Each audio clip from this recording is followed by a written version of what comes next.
Good morning. This is the Kentucky Public Service Commission. My name is Michael Schmidt. I'm chairman of the commission.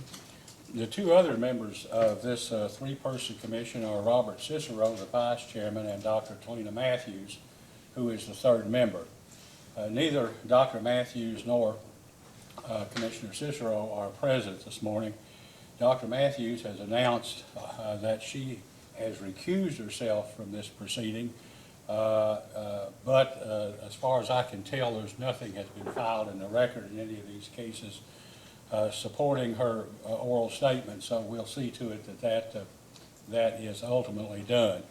There won't be any final decisions made this morning because Commissioner Cicero will be entitled to participate, and so next week he will review the proceeding by way of the video that's made of the proceeding. And then we can discuss the outcome of each individual case. This proceeding is being video recorded, which will be the official record in the case. Cabrina Warfield, our reporter, will make a log which basically will not constitute a verbatim transcript of the record, but will provide counsel or any of the parties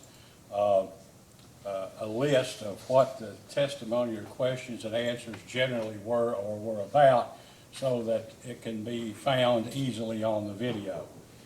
It is possible to sync the log that Ms. Warfield will make with the video if anyone would care to basically do that. This proceeding is also being broadcast live over the internet this morning. I'm not sure we'll continue to do that, but we have been broadcasting all hearings and most other things that occur in this room live, and so this morning at least we're going to try it for these proceedings. For anyone who may be watching, today's hearings involve the hearing of evidence potentially in 14 cases where the investigative division of the Public Service Commission has issued civil penalty assessments against individuals and business entities alleging violations of the Kentucky Underground Facility Damage Prevention Act. The Public Service Commission has been authorized by KRS 367.4917 subsection 6 to enforce and assess civil penalties provided for in the Act and to seek injunctive relief for any violation that results in damage to an underground facility used to transport gas or hazardous liquid subject to the federal pipeline safety laws as set out in 49 United States Code section 60101 et sec.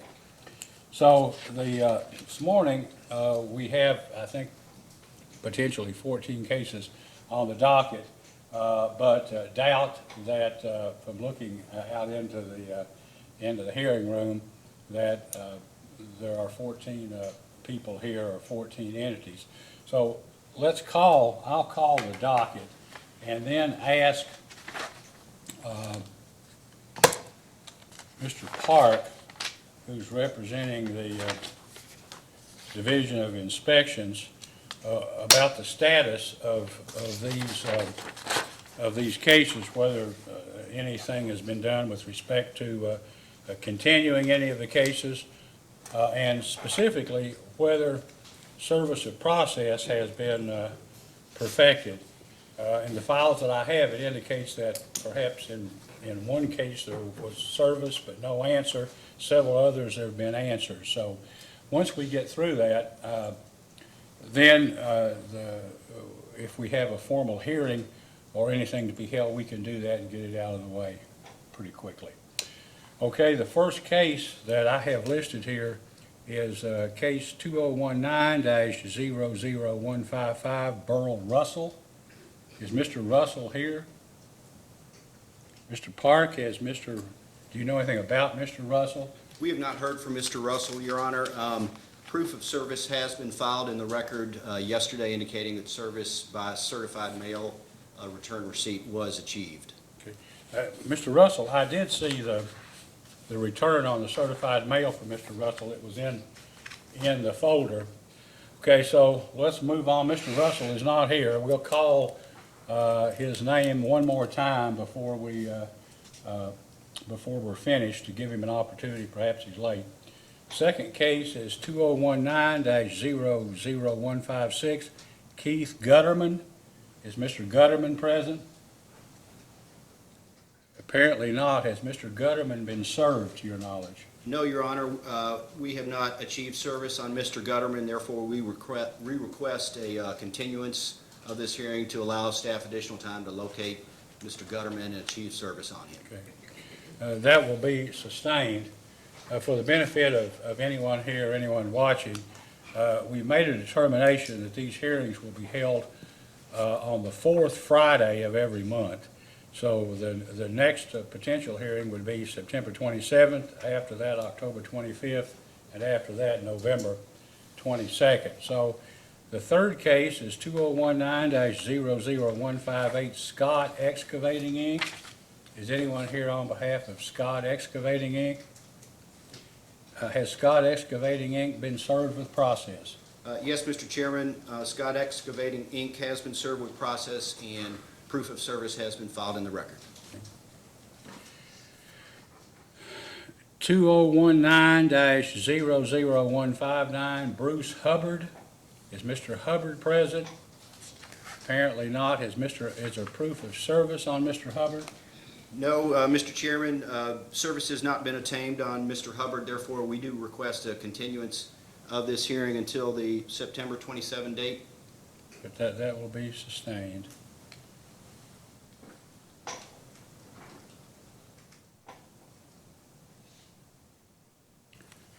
Jonathan Hilton. Mr. Hilton present. Mr. Park, has service been achieved on Mr. Hilton? No, Mr. Chairman, service delivery was attempted to be made but was unsuccessful, therefore staff request a continuance of the hearing until September 27 to attempt to achieve service on him. That will be sustained. 2019-00161, Lonnie Williams and Son Excavating. Anyone here on behalf of Lonnie Williams and Son Excavating? Apparently not, Mr. Park. Has service been perfected on Lonnie Williams and Son Excavating? No, Mr. Chairman, service has not been achieved, therefore staff requests a continuance of the hearing until September 27. Okay, sustained. 2019-00162, Premier Underground LLC. Anyone in the hearing room here on behalf of Premier Underground LLC? Mr. Park, what's the status of service of process upon Premier Underground LLC?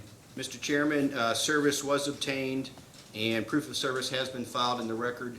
Additionally, we did receive a communication from Mr. Dunn on behalf of Premier Underground indicating he would not be here today, but he had overnighted a check for the full amount of the penalty which we are to receive this morning. We have not yet received that, but he indicated he would not be here today but was paying the full amount of the penalty. He did attend the training.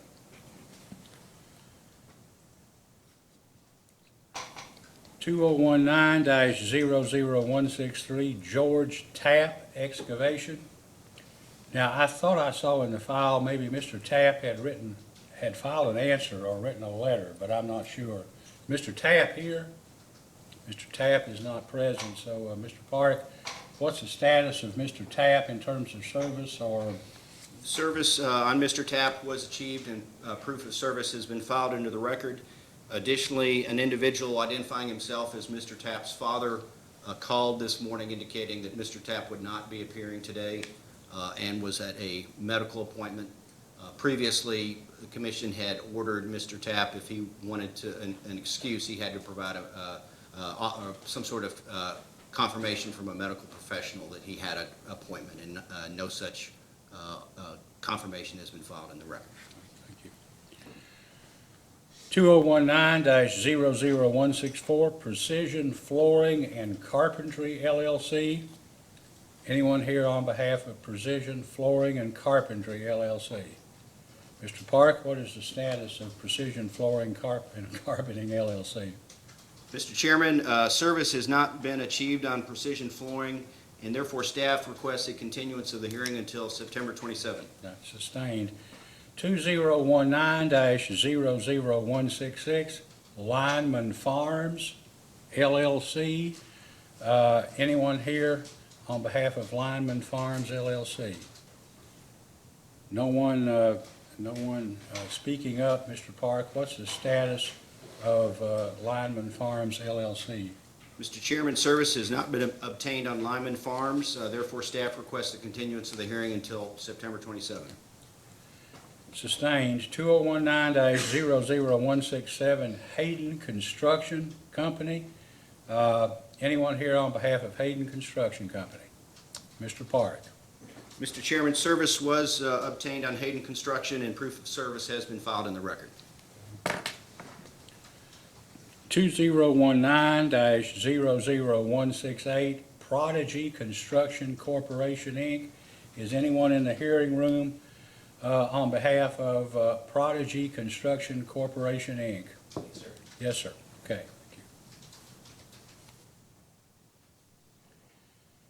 Thank you. 2019-00235, Derrick Engineering, Inc.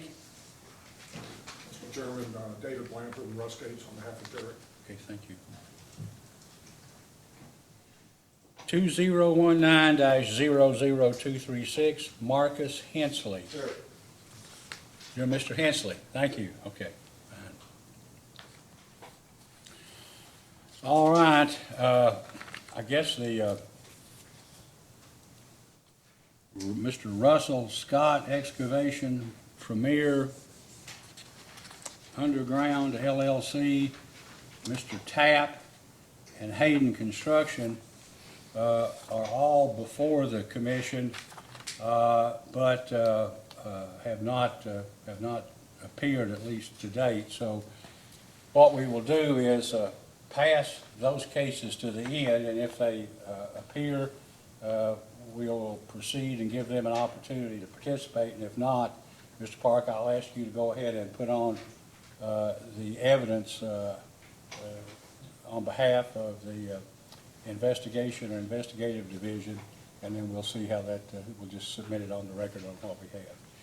All right, so if we start, go back to those who are here and do that in order.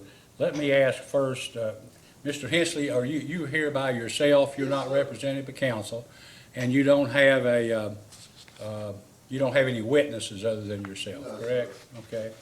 And Prodigy Construction. Would you identify yourself for the record, please? Yes, sir. Sean Mattingly, Prodigy Construction. Okay. Are you here by yourself on behalf of, are you an owner of Prodigy, or? No, I'm a project manager. That's another, I guess, issue about whether or not you should have or required to have an attorney.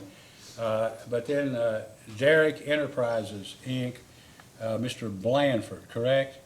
Yes, Mr. Chairman. How many? I'm counsel for Derrick, and Russ Gates is a project manager. So you're here and you have a witness, correct? Yes.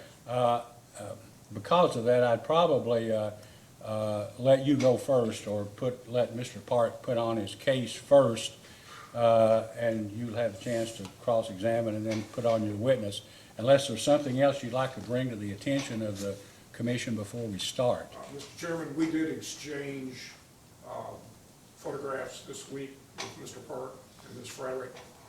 We got some from them late yesterday. I've had an opportunity to review them, and they have confirmed information that was in the incident report that we had not previously had available to us. So the argument that we would make would not be in the nature of we could present evidence, but we're going to ask that the penalty assessed be adjusted by you as the chair. All right, that's fine. So Are you satisfied? I don't know, see, I don't have, we have tried to avoid any communication between inspections and the commission because of the way we're divided. So I haven't seen the photographs, and I don't know, I've just seen the pleadings, I guess, what was filed, the orders, and your answer. So, but I wanted to ask, are you satisfied at this time that you have sufficient information? You haven't been surprised? I guess what I'm saying is if you said, well, we just got some additional information last evening we didn't have, and you said, I'm not prepared to go forward because I think we need additional time, I would say, well, sure, we'll give you an additional month or two or whatever you need. I don't think that's necessary, Mr. Chairman. Okay. We did get some photos yesterday, but we had an opportunity to review them, and it wouldn't change how we would present our evidence to the commission. Okay, all right, thank you. If that being the case, why don't we take a 5-minute break and let Mr. Blandford come up front here and get situated with his client, and then we'll begin, and then we'll follow up with Mr. Hensley and then Prodigy Construction. Okay, so we're going off the record here for 5 minutes until, say, 25 minutes after 9 a.m.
We're now back on the record. We will now begin a hearing in case number 2019-00235. Derrick Engineering, Inc., alleged violations of the Underground Facility Damage Prevention Act. And those allegations, I guess, are a violation of KRS 367.4911, subsection 1A.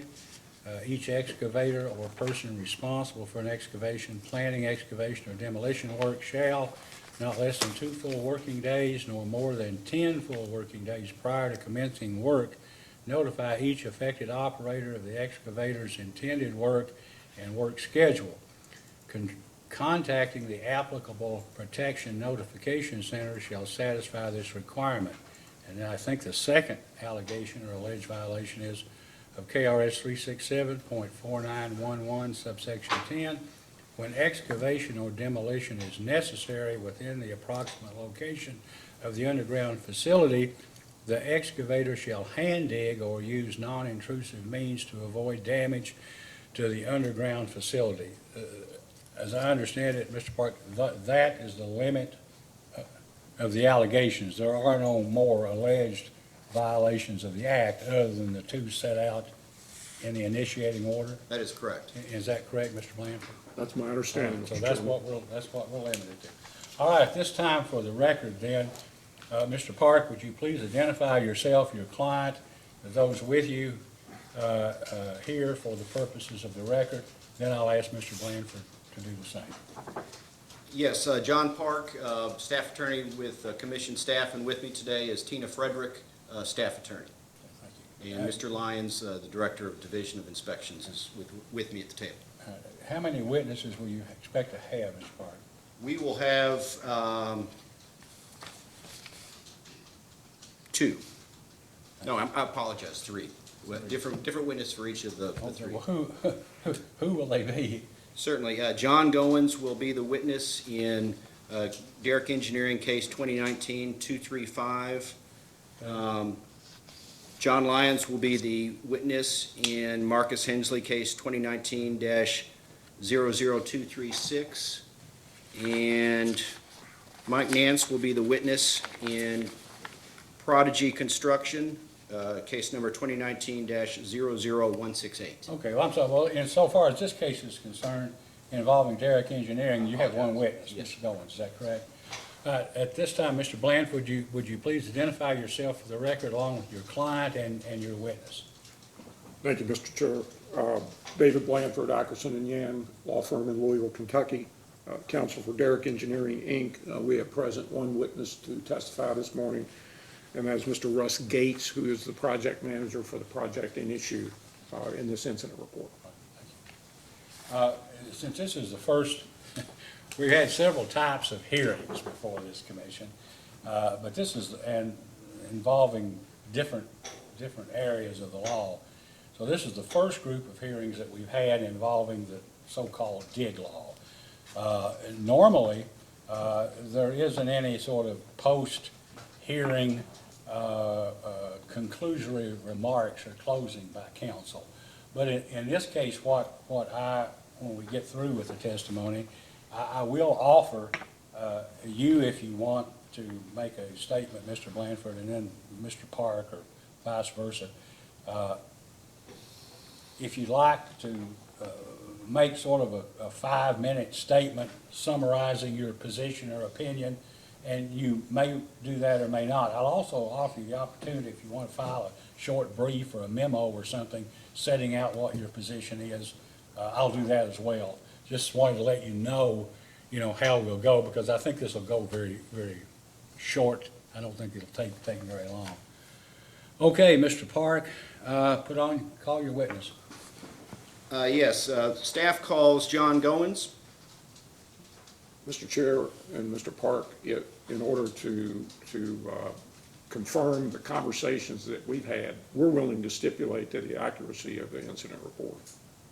All right. And if that'll save Well, it time. would. I started to ask, and then I thought, well, we haven't been through this before, but if we can, what can we stipulate? We can stipulate, and I say that, Mr. Chair, because in the response that we filed on behalf of Derrick Engineering, there's a typographical error that had to do with the date of the actual incident, because that reflected the incident report, not the actual incident. So the incident report is correct in terms of the date in which this occurred, and with that with that statement, the accuracy of the incident report is stipulated. Well, let me ask this then, and maybe we can save some time and some testimony. What would you explain, Mr. Blanford, exactly what happened? I know the incident report, I guess, indicated that your client made contact with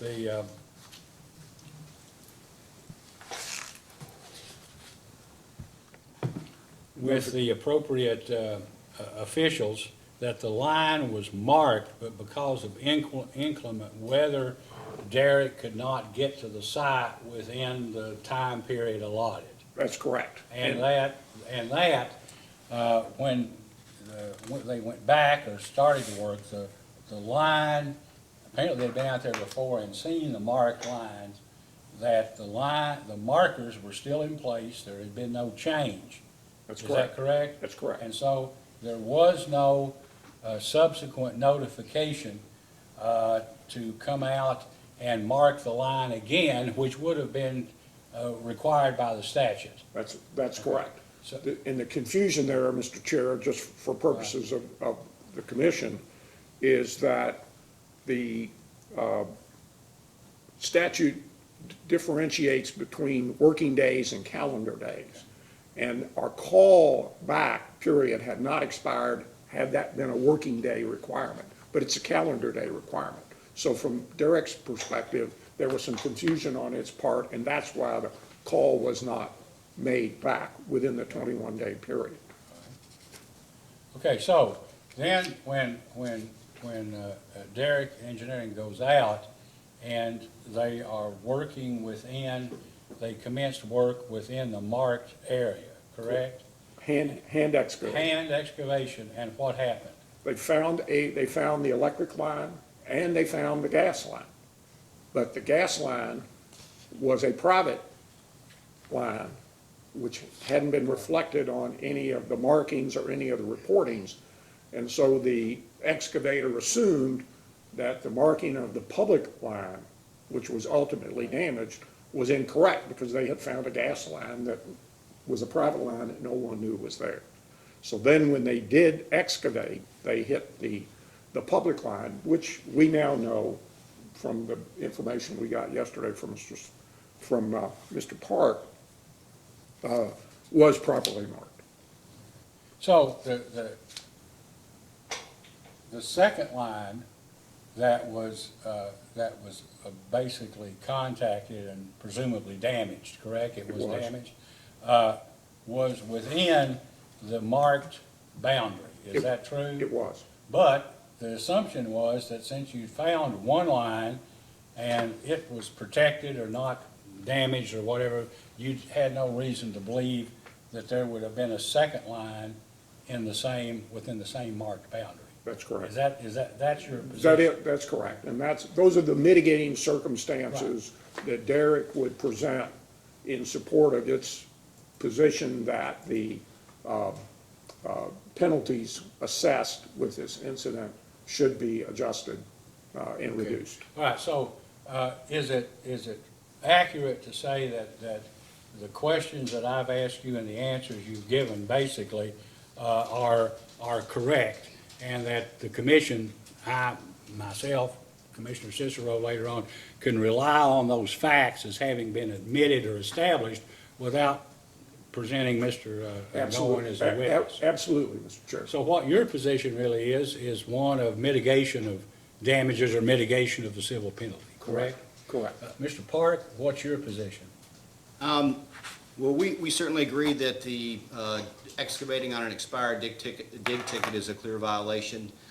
Where there may be some issue presented by the photographs provided by LG&E is it appears that the house line or property owner line that was located through hand digging may have been outside the tolerance zone of the marked service line.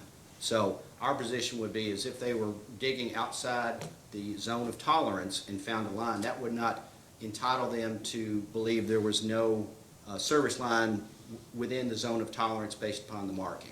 So that is the only But issue. they didn't hit the service line, or Pardon? did they hit the They service? hit the service line. They uncovered the property owner's private line, and they assumed that was the service line, is my understanding. Well, I haven't seen a diagram or any pictures at some point. I just assumed that that the markings set out the zone within which the gas line that is this LG&E or someone knew about, right, was within a certain area. And that, but what you're saying is that the contact with the LG&E line was or was not within the marked area. It was clearly within the marked area. And I think Mr. Blandford has conceded that, Derek has conceded that. They just say they didn't believe that there was a second gas line there, because they didn't know one gas line from another, right? Correct. Okay. John, from my perspective, this photograph would best show the distance between the names. Is we under, right, and there's another photograph that, with a person, would suggest that's more than the tolerance zone. This line was where it was remarked, where they came out, so, but if you look at that, this is the original marking. Okay. So that's, You can see some right underneath the, Right. that line right there Right. on the side. Right. so And- our and- question is that yeah. this is gonna be more than that, the tolerance zone on either side of that mark. But it was not measured at the time, obviously, Okay. so. Well, do we want to jointly present these to be, I to go in think the so. I record? think Is that so. what you want to do? Okay, that's fine. And, Yeah, we may need some testimony, obviously, from Derek's representative to explain, but I guess the question I have is there any need, Mr. Park, for Mr. Goins to testify? If there is, you want to put on pictures, or you want to put on something else, we'll put him on, and we would that's like just what I to, wanted to make sure that what we actually needed. we'd like to put Mr. Goins on for the purpose of introducing the photographs as exhibits. All right, well, Mr. Goins, please raise your right hand. Do you solemnly swear or affirm under penalty of perjury that the testimony you're about to give will be the truth, the whole truth, and nothing but the truth? I do. Please be seated. Mr. Park, you may ask. Yes, please state your name for the record, My name is John E. Goins. and what is your current position? I am a Consumer Complaints Investigator 2 with the Division of Inspections. And what are your job responsibilities in that position? I am assigned incidents, gas line incidents, and I investigate to determine who or what is responsible for violating the statute, if there was a violation, and then issuing demand letters with civil penalties and, in some cases, remedial measures. Are you familiar with the incident that occurred on February 15, 2019 at 721 Gagel Avenue in Louisville, Kentucky? Yes, I am. And did you investigate that incident? Yes, I did. And what were your findings? Well, the finding was that the excavator was working on an expired locate ticket and had excavated within the 18-inch tolerance zone of the properly marked gas line and had hit it. And based upon your investigation, did you contact anyone from Derrick Engineering? Yes, I spoke with Mr. Russ Gates. Did he indicate that he accepted the findings and would accept the terms of a demand letter? Yes, At that point, was your investigation concluded and you sent out the report and the demand letter? yes, Subsequent to the demand letter going out, you came to understand that Derrick Engineering was going to contest this violation, is that correct? yes, Subsequent to that, this case was initiated and Derrick Engineering provided some additional site photographs. Is that correct? Yes. And did you have occasion to reach out to the operator to see if the operator had some additional information that was relevant to this incident? Yes, I did. And did you receive photographs from the operator? Yes. And have you independently corroborated these photographs? I'm not sure what you mean. Certainly, you didn't take these photographs. No, I didn't take the photographs. They were supplied by- provided to me by a representative of LG&E. Okay. At this point, Your Honor, I'd like to approach. Yes, you may.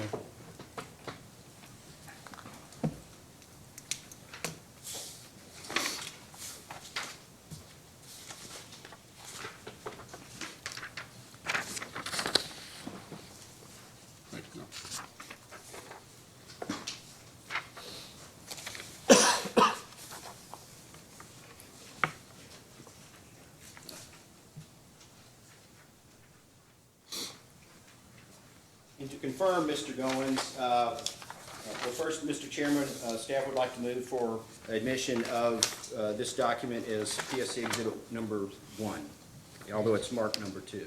Okay. Let's, Okay, is there going to be another? Is there no, going one to be was going to two? be the Is this staff the only? report, and that's been stipulated too, so. Well, this is PSC Exhibit 1 then. Okay. And Any- Mr. Goins, Any objection, Mr. Blanford, to the photograph? No, Your Honor. Okay, thank you. And Mr. Goins, if you would review the photograph that's been marked as PSC Exhibit Number 2, although it's Exhibit Number 1, if you could describe what the photograph is showing. This photograph was taken after the locate company located the gas line, but prior to excavation, and it was provided to me by LG&E. And if you could describe the markings on the ground, what is the orange marking? The orange marking is for a separate utility, not gas. The yellow lines indicate the location of the gas line. Your Honor, may I approach? Yes, you may.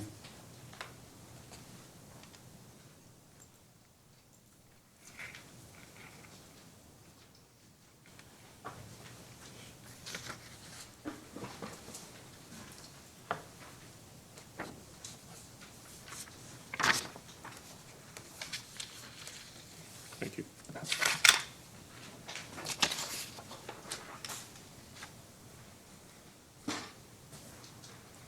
Mr. Chairman, staff moves to admit this document as PSC Exhibit Number 2.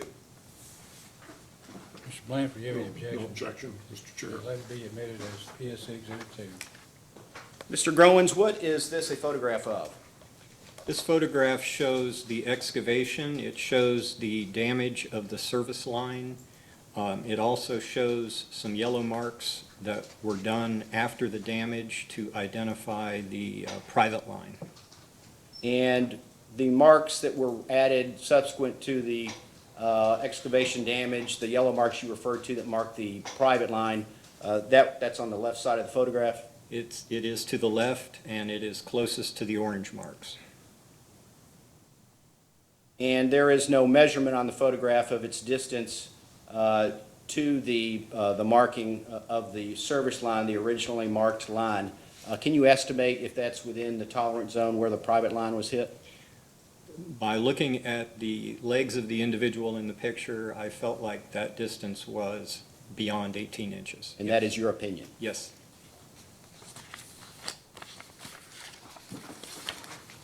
Your Honor, may I approach? Yes, you may.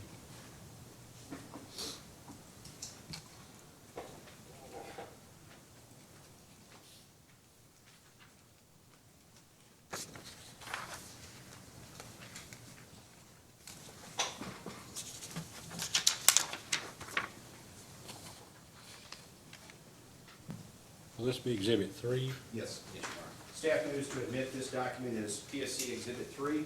Mr. Blanford, No objection, Mr. Chair. let it be admitted as Exhibit 3. Mr. Goen, what is this a picture of? This picture is, again, of the excavation and the damage taken from a different perspective. It shows the private line to the right with two yellow marks close to it. It also shows the damaged line, and the damage marker is sitting on top of a yellow mark that would indicate the location of the gas line. And what is this damage marker? Anytime a gas line is hit, they use something called a hit kit that identifies where the yellow lines, the identification locate lines are, and where the damage occurs. And the hit kit does not measure the tolerance zone? In many instances, the hit kit has a ruled marker that can be laid down. But it was not used in this. It was not used in this instance. I have no further questions.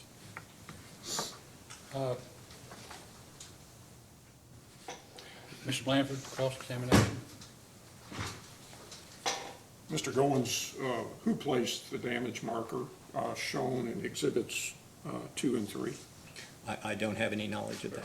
You did not. I did not know. And the hit kit, not a term that I'm familiar with, Right. but I'm learning. The hit kit is provided by LG&E in this instance? I don't know the answer to that either. I'm not sure if excavators have access to those or not. All right. So that whoever provided that would have been responsible to confirm the dimensions that we're talking about, or the measurements that we're talking about? Yes. All right.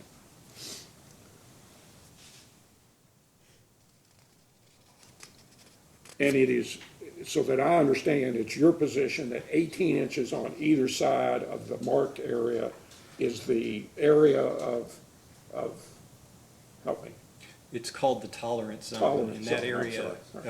it should be non-mechanized equipment used. in 18 inches on either side of Either the marked side, area? yes. Thank you. Nothing further, Mr. Chair. I have a couple of questions. How many lines were actually marked? You say there's a yellow line. Is this yellow here around the green area? Is that the line, or is it this white broken line? It's this dotted line, if you, That was the line as marked by LG&E? yes. And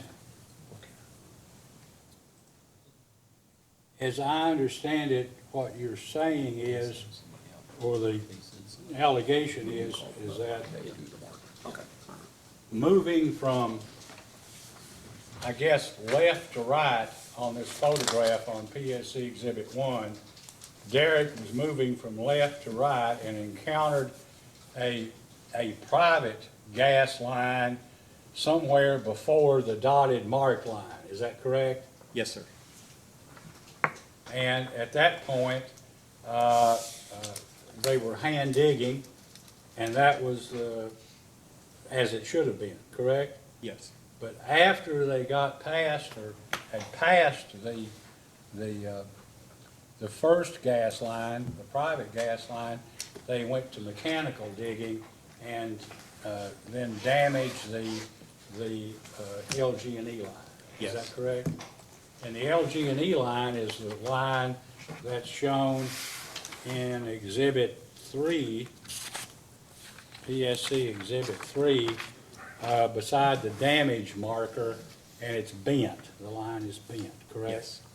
And it's also shown on Exhibit 2 as basically the more exposed line of the two gas lines, the one to the right looking at the photograph, Yes. correct?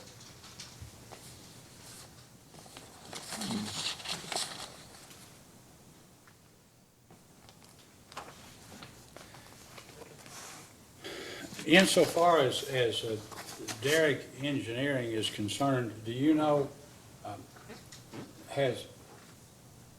is this the first alleged violation of the act that has been, basically that Derrick has been involved in?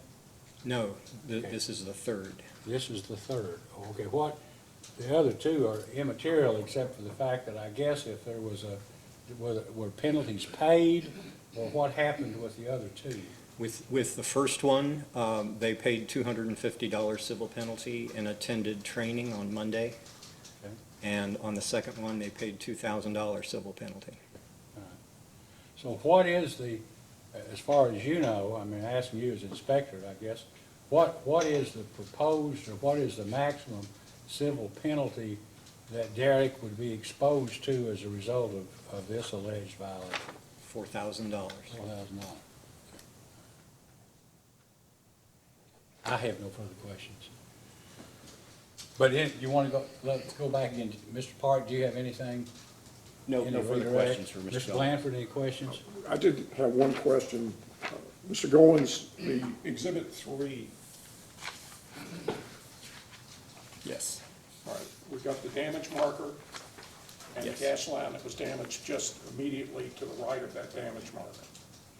And then some distance then from there, there are 2 yellow marks, and that's the private line that was marked after the incident occurred. Yes. And did LG&E do that, as far as you know? Yes. Thank you. I have one other question. Have you ever seen, I guess looking at Exhibit 3, there's this little sign there that says damage, the damage marker. Have you ever seen one of those? Yes. How tall are they? How long are they? Do you know? Oh, it's probably about that tall. That top, where's the bottom? I see the top. Oh, I'm sorry. Oh, I don't know the exact inches, but it's probably about that tall. 36 inches? 30, 36. Okay, thank you. Your I have Honor, we nothing- have one upstairs if staff would be happy to present that. No, I just wondered, we were talking about distance, and we see the damage marker.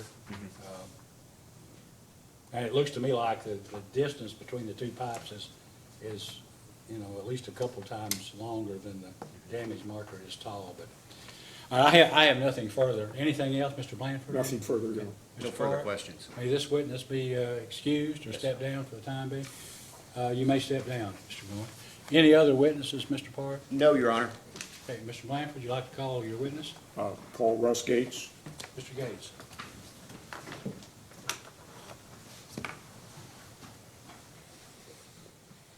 Please raise your right hand. Do you solemnly swear or affirm under penalty of perjury that the testimony you're about to give will be the truth, the whole truth, and nothing but the truth? I do. Okay, you may be seated.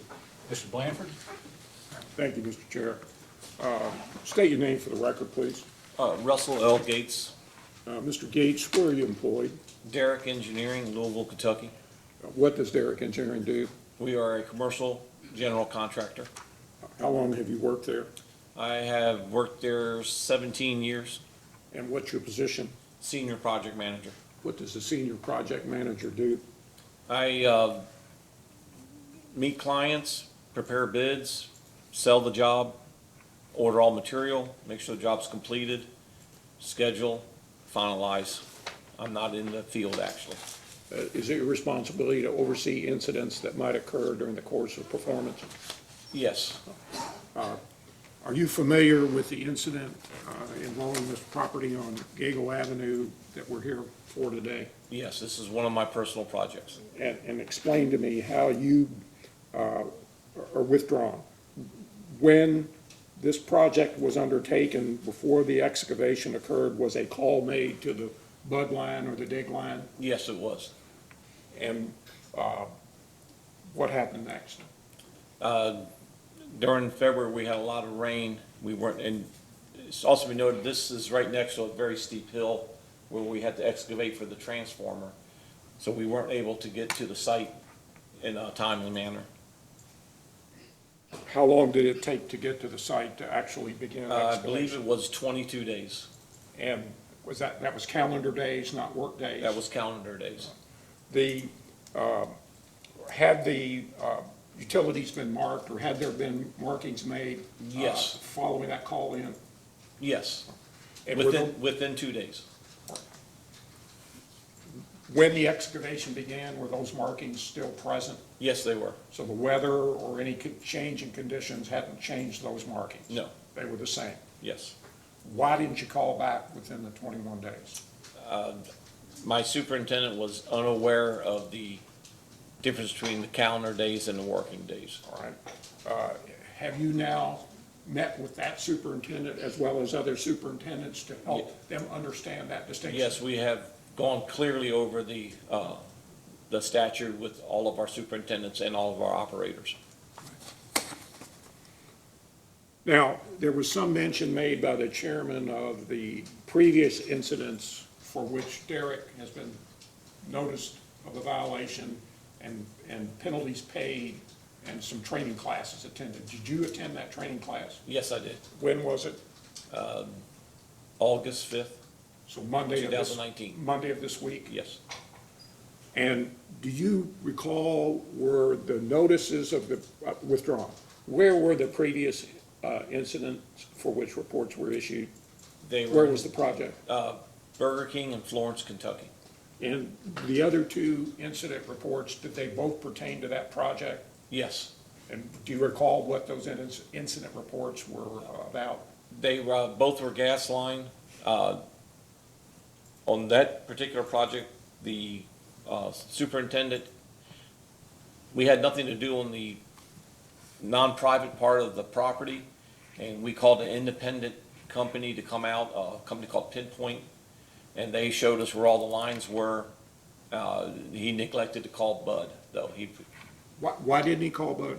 He was under the impression that it was on private land and didn't understand that the gas lines are never on, even though gas lines are on private land, they all have to be done through the appropriate gas company. All right, so the work your company was doing was on private property, Yes, and it didn't involve any public utility or public easements.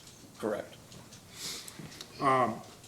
When those incident reports were received on the Florence project, did they come in at the same time as this incident report? No, they did not. So they didn't come in all at the same time? No.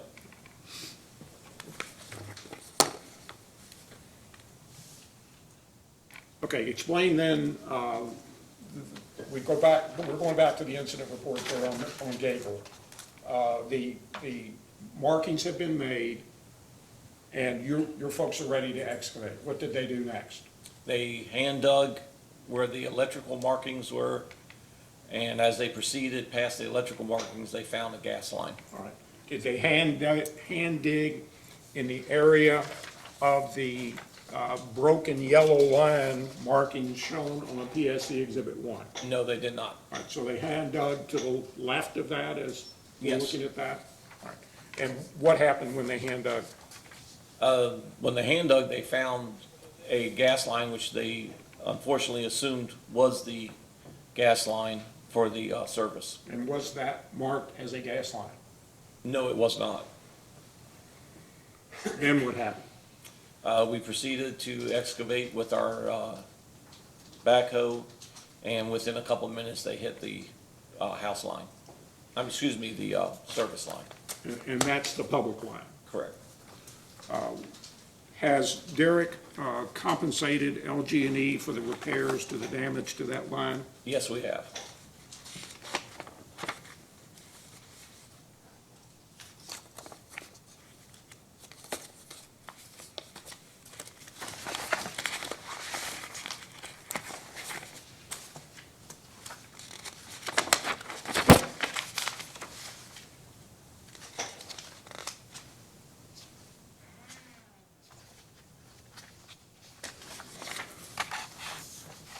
And Mr. Gates, as a project manager, did Derek make a good faith effort to comply with the statutory requirements for the location and avoiding damage to these underground facilities? Yes. That's all the questions I have, Mr. Park may have. Yeah, I'd like to ask one question before Mr. Park. You indicated that Derek had I guess, compensated LG&E for damage to the line. Can you tell me about how much that was? We have the receipt with us today, with $2,200, something in that neighborhood. We do have that and can submit. Could we go ahead and file? I'd like to, Certainly. at least to me, that makes a difference.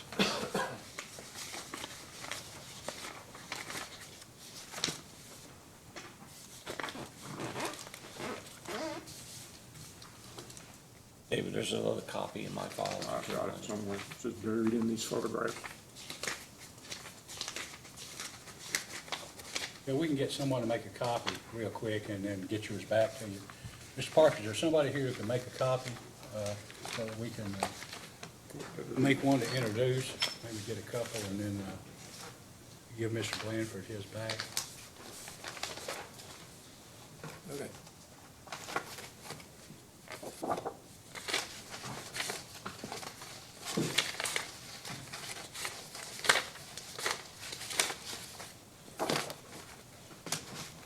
Let me give you your file so you can find it. I'm not doing very well, thank you.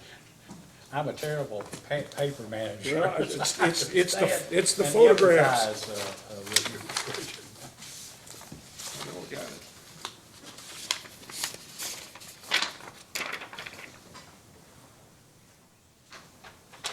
That is a copy. Show it to us. Okay, could somebody, take possession of that and run, make a copy? Sure. Quickly and come back with it? When it come back, I guess we could mark that as, Move to admit Derek Exhibit 1 or Respondents Exhibit 1. This is called Derek Exhibit 1. All right, Mr. Park, one other question I was gonna have. What were you doing? You were digging to what? Put some kind of line in the ground or? A new electrical service for the whole building. We were upgrading from a 800 amp to a 1200 amp service. Okay, thank you. Mr. Park? Just a couple of questions. With respect to the first two incidents that you spoke of, you mentioned that had not called Bud. Just for clarification, Bud's not a person. Could you explain what Bud is The underground, the 811 number, before you dig? before you dig, yeah. And if you would refer to what's been marked as PSC Exhibit 1, I don't know if you have that photograph in front of you, if council can share that. And just a question, this area appears to be paved with a concrete or asphalt. How is it possible to hand dig when you first started trying to locate the facilities? This was old asphalt, and we were able to use a digging iron, which is a long Right. piece of steel, to pop up the asphalt. This old asphalt came up very easily. If it had been concrete, we would have did some drilling and then try to measure the concrete, and then use a concrete saw to cut just the depth of the concrete. No further questions. Mr. Blanford, anything further? Nothing further, Mr. Chair. May, No, go ahead. I've seen these lines outside of the 18-inch variance before. So, I mean, it's very uncommon, but I have seen them outside the 18-inch variance before. A case of mislocated or mismarked. Correct, yes. You know, Or different- if it even loops. Sometimes, I'm sure you guys have seen them, where they'll do a big loop and you'll think you got a straight line, and it'll be sometimes 6 feet over if somebody looped the line as they put it in. I have one further question. Are you familiar with the HIT kit? No, but I think it's actually 18 inches tall, and the reason I think it's 18 inches tall is so they can lay it on either side of the marking. I'm not sure, but I think that's correct. Is that the damage that you're talking Yeah. about? Staff was able to locate a damage marker. Does this appear to be? Is it 18 inches long? We have not measured it. is that the hit kit? This is that from the HIT kit that's in Inspector Nance's office, so I believe it's purposely built to be 18 inches tall. 18 inches. I'm not 100% sure, but I think that's correct. Well, it looks about, let me hold it here. Didn't bring my tape measure with me today, Your Honor, but Looks to be about a foot and a half. Yeah, it's 18, 20 inches or something like that. They use that so they don't have to pull a tape measure out to see if you're within the. Exactly. Staff has no further questions. I have nothing further, Your Honor. Thank you. May this witness be excused? Yes, Mr. You Chairman. may step down, sir. Thank you. Okay, we're still waiting on the exhibit, right? We'll file that when it enters the record as it comes in. Mr. Park, at this time, do you have anything to say or any issue you'd like to address in, I'm not say a closing argument, within about 5 minutes about Division of Inspection's position with respect to the testimony of Derek's witness about the mitigation of damages, and do you have a proposed penalty assessment that you would recommend? Then I'll ask Mr. Blandford what his position is. It's staff's position that for consistency of enforcement of the damage prevention program, that we would request the $4,000 penalty. And staff also notes that this particular incident did involve two separate violations, which would be the expired dig ticket and the hand digging in the tolerance zone. Staff only sought one penalty, though. You only sought one penalty Yes. for the two? Oh, Yes. all right. Okay. And, Your Honor, we do have copies now. I found that belatedly.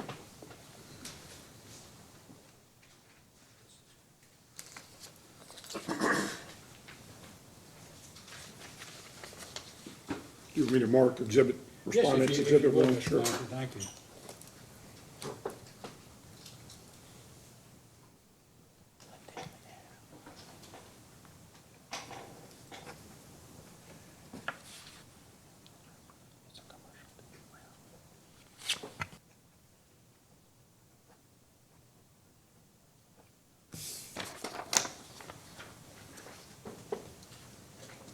Okay.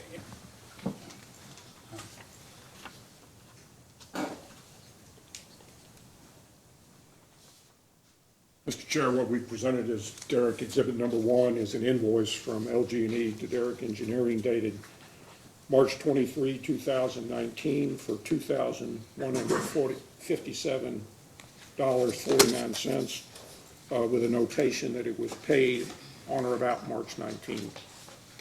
And actually, there are 2 pages. The other page is the February 21st, 2019 letter to Derek Engineering from claims adjuster, subrogation specialist, underwriters, safety and claims, correct? Correct. And we could just state the lease together and make the 2 pages collectively as Derek Exhibit 1. All right, Mr. Blandford, what is your position, Derek's position, with respect to the civil penalty? And, Mr. Chair, Derek has presented evidence which it believes is mitigating with respect to the penalties assessed in this, proposed to be assessed in this case. It did make the call. It did hand excavate. It complied with the statutory requirements, notwithstanding that it didn't make the second call within the 21 days. Well, if it had made the second call, would there have been any difference? We believe not, Your Honor, because the markings were still there. There had been no change in conditions that affected the markings that were present. So we don't believe that that's a factor in terms of what happened here and resulting in the incident. So from Derek's perspective, an abatement of a portion of the proposed penalty is appropriate because of its good faith efforts to comply, and would suggest a $1,000 penalty with the $1,000 add because of the fact that this is a gas line for a total of $2,000. Your Honor, staff does make, or notes one more point, and that is this is a unique situation for staff. This is the first time I believe we've dealt with a case where there's been a private line that's showed up when excavation activity is occurring. So it's somewhat of a unique situation that staff acknowledges. Thank you. All right, thank you very much, gentlemen. Thank you. If there's, I'll try to be working on some kind of draft over the weekend, meet with Commissioner Cicero on Monday or Tuesday. Hopefully, we'll have something out to you by the end of next week. All right? Thank you very much. If there's nothing further, then this hearing is adjourned. Thank you very much. Now, let's take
We're now back on the record, and the next case is 2019-00236, Marcus Hensley, alleged violation of Underground Facility Damage Prevention Act.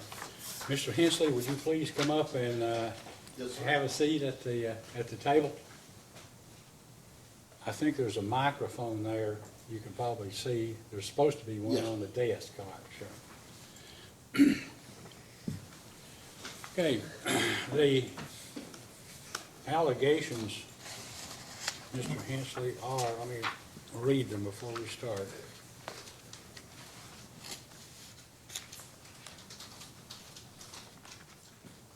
Incident report and the initiating order cite Marcus Hensley for violation of the following provisions of the Act. KRS 367.4911, subsections 1A. Each excavator or person responsible for an excavation, planning excavation, or demolition work shall, not less than 2 full working days nor more than 10 full working days prior to commencing work, notify each affected operator of the excavator's intended work and work schedule. Contracting the applicable protection notification centers shall satisfy this requirement. And KRS 367.4911 subsection 10, when excavation or demolition is necessary within the approximate location of the underground facility, the excavator shall hand dig or use non-intrusive means to avoid damage to the underground facility. Mr. Park, these are the two and the only two allegations involving Mr. Hensley. Is that correct? That is correct, Your Honor. And you understand that to be the case, Mr. Hensley? Yes, sir. All right, this point, Mr. Park, for the purposes of this record, would you please identify yourself, your client, and the witness who will testify on behalf of the Division of Inspections this morning in Mr. Hensley's case? Yes, John Park, staff attorney with the Division of Inspections, and with me is Tina Frederick, staff attorney with the Commission's Office of General Counsel, and John Lyons, Deputy Executive Director, as well as Director of Division of Inspections. Okay, Mr. Hensley, you're representing yourself here Yes, this sir. morning, is that correct? Would you please identify your full name and address for the record, please? Marcus Jose Hensley, 4830 Coleman Avenue, Taylor Mill, Kentucky, 41015. All right, thank you. So, why don't you, Mr. Park will call his witness who will, you've heard the other case, who will basically set out what they say happened or what the allegations are. Right. You'll have an opportunity to ask the witness questions if you like, and then when they're through, then you'll have an opportunity to take the stand and assert what position sir. you have, okay? All right, Mr. Park, will you call your witness? Yes, staff calls John Lyons.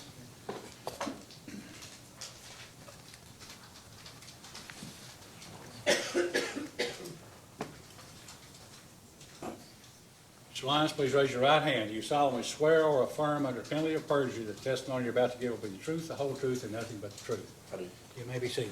Mr. Park? Mr. Lyons, what is your current position with the Public Service Commission? I am currently the Deputy Executive Director and also the Acting Director of the Division of Inspections. In your roles as Deputy Executive Director and Director of Division of Inspections, what has been your role in developing and administering the Commission's program to enforce the Underground Facilities Damage Prevention Act? I led the team that actually developed the program when it was implemented July 14th of 2018 after the statutory change in the 2018 general session. Do you oversee and supervise employees of the Commission who investigate incidents of excavation damage? Yes, I do. And do you also investigate incidents yourself? I did up until a recent point in April when we hired two investigators to exclusively work on these. I now just oversee the documentation and the administration of the program. Are you familiar with an incident that occurred August 3rd, 2018 at 4830 Coleman Avenue in Taylor Mill, Kentucky? Yes, I did that investigation personally. Your Honor, may I approach? Yes, you may.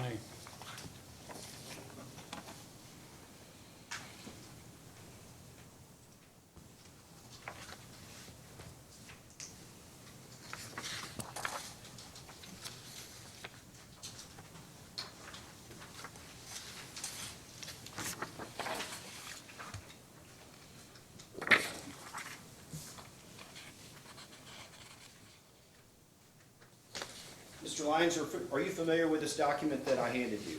Yes, I produced this document. And what is this document? It's the investigation report regarding the incident that you just asked me about.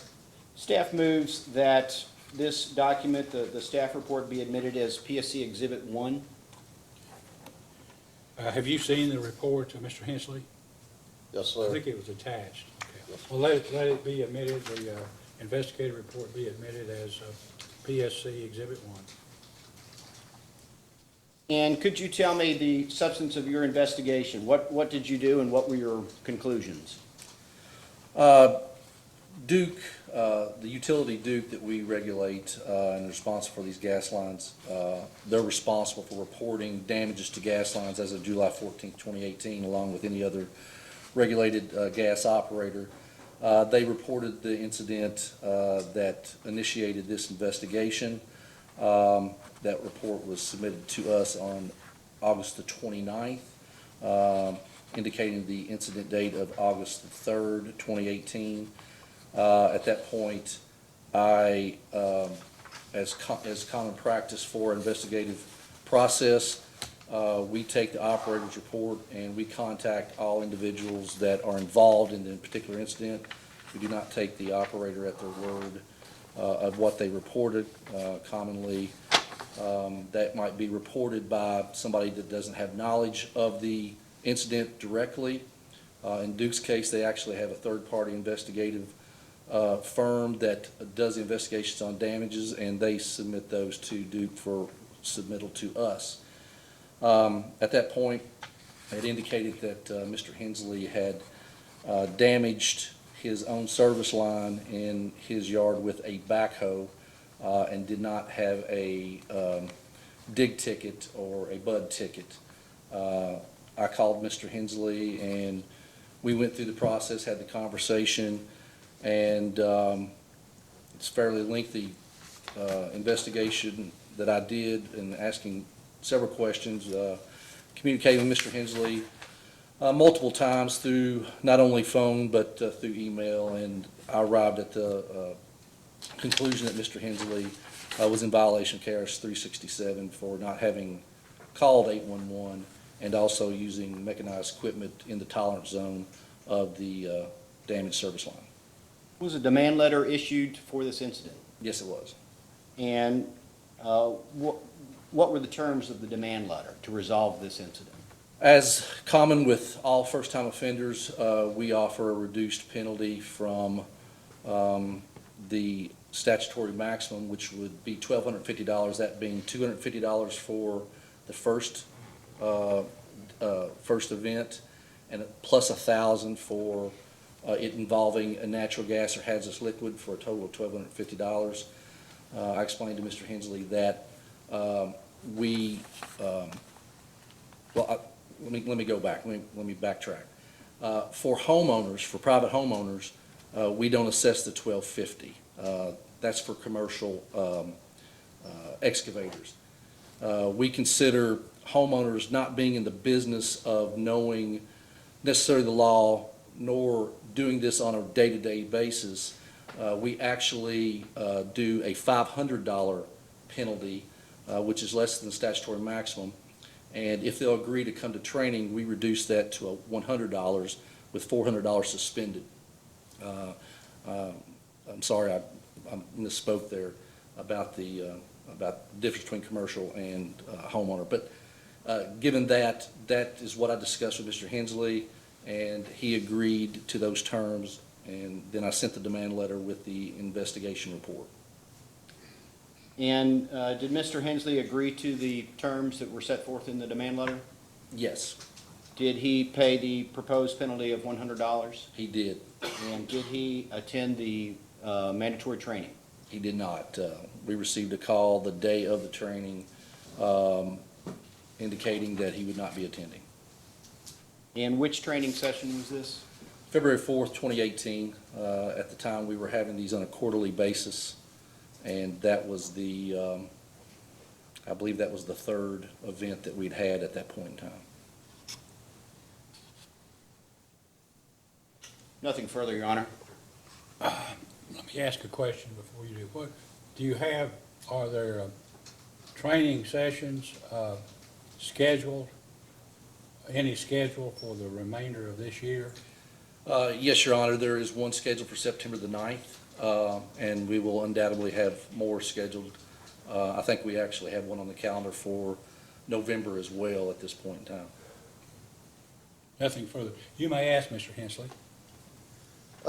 When I did call you, I had agreed, we had talked, like you said, that I'd agreed to the class. But my mother had passed away a couple days before, and I was in the middle of that. That's why, if you remember our conversation.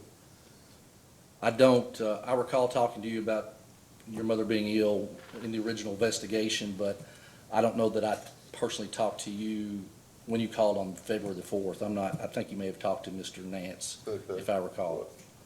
And then I waited back on, or maybe I should have got back in touch with you about the other class date, you know, for the, At that point in time, we didn't, I acknowledge we did not return Right. your call on after you said you wouldn't be there on February the 4th.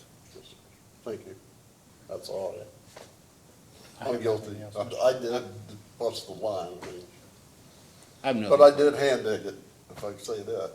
So, I'm sorry. I have nothing Okay. further. You may step down, Mr. Lyons. Mr. Hensley, would you like to tell your side?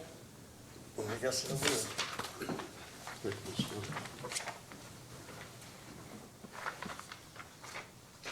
Okay, do you solemnly swear or affirm under penalty of perjury that the testimony you're about to give will be the truth, the whole truth, and nothing but the truth? Yes, sir. Please be seated. Now, I guess you don't have to ask yourself questions and then try to answer. I saw somebody do that once, and it didn't work out. I'll try not to do that. But you can go ahead and tell about what you were doing and why, and I know I've seen your answer, I've seen your letter, and if you wanted to explain on the record, you know, about your non-attendance at the Okay. training, please go ahead and do so. First, I had talked with the Duke contractor. They was putting new gas lines in on my street. And it was a straight shot from where the gas line is to where the meter is. I mean, you could see and he even told me that'd be where it was. And I dug outside about 18 inches, and they had a plastic loop out, and that's what I hit. So, I mean, I'm guilty, I hit it. It's just- You didn't call in advance and. No, I didn't know I You're had not to. having- I talked, like I said, I talked to a Duke contractor, which now I know he's not, I shouldn't took his advice. What was the Duke contractor doing? Putting new gas lines, service lines from the street to the house, which are doing mine to 12, so, And so was the line damaged by a backhoe? yes, sir. That's set out, okay. All right, tell me about I guess you had agreed that, I guess what the investigative report is accurate, and you had paid $100 as a suggested penalty, subject to you going to this hour or 2-hour Yes, sir. class that we've been having here over time. Now, I know what you said earlier, but now you're under oath, so tell us why you didn't attend. My mother passed away in the few days before that, and just I was caught up in all that, and I called him and asked, I don't know who I called, I thought Mr. Lyons, but about rescheduling. And they said that the classes are pretty far in between or whatever. Okay, now, you know, I guess what Mr. Lyons said about uh, the investigative division's position about homeowners as opposed to contractors. That's not our position especially. Yes, sir. Once the case comes here, they're separate from us. And so that, I mean, you stand subject to an additional, I guess, $1,100 or so. But apparently there is a program here that's in early September, September 9th. What time is that, Mr. Lyons, do you know? 1 o'clock, Your Honor. 1 o'clock. How far do you live from Franklin? Covington, Cincinnati, Okay. 5 miles. So you south can of get here in a Cincinnati. couple hours anyway, right? Yes, yes, sir. Well, if Commissioner Cicero and I agree or enter an order that lets you keep the same deal you made if you attend this September 9th Yes, sir. training here, will you do that? I'll be here, sir. Okay. Yes, sir. All right, and if you do, we'll enter an order then, probably dismissing this matter. But if you don't, based on your testimony, you might get a penalty assessment that's a great deal higher than I'll be great. $100. I'll be here. Yes, sir. Okay. All right, is there anything else you'd like to say? No, sir. Mr. Park, any additional information you'd like to provide? No, Your Honor, no questions. All right, thank you. Thank you. You may step down, Mr. Hensley. I'd like to apologize to you for, Well, that's no apology necessary. Mr. Park, would you have anything to say before we conclude the matter and adjourn this case? No, Mr. Chairman. Mr. Hensley, Yes, sir. anything you'd like to say other than what you've already said? thank you. You're going to be here on the 9th. Oh, yes, sir. Okay, all right. All right, if there's nothing further, then this hearing is adjourned. And let's take a 4 or 5 minute break before we start Prodigy, so I can. Is that back in this building on September 9th?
Okay, we are now back on the record, and the next case is,